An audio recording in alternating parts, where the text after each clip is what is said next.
बहुत समय पहले एक घना जंगल था।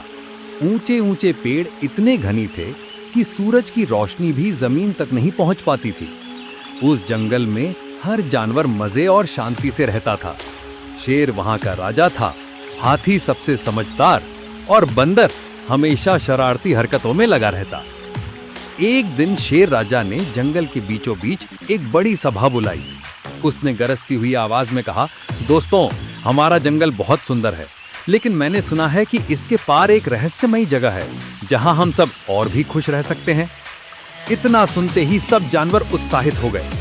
बंदर ने तुरंत कहा, चलो हम अभी चलते हैं।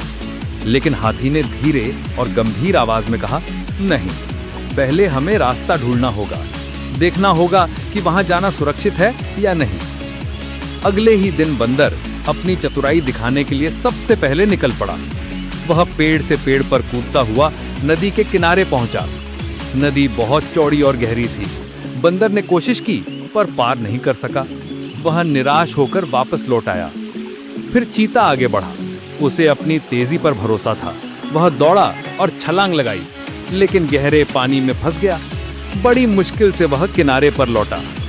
अब तो शेर राजा भी चिंतित हो गया। तभी हाथी मुस्कुराया और बोला, चिंता मत करो, हम सब मिलकर कोशिश करेंगे। हाथी ने अपनी सूंड से एक बड़ा सा पेड़ उखाड़ा और उसे नदी पर पुल की तरह रख दिया। फिर सब जानवर मिलकर उस पुल से नदी पार करने लगे। शेर आत्मविश्वास से चला, खरगोश डरते डरते आगे बढ़ा, बंदर खुशी से उछलता हुआ गया और तोता उड़ता हुआ उनके ऊपर मंडराने लगा। नदी पार करने के बाद वे सब हैरान रह गए।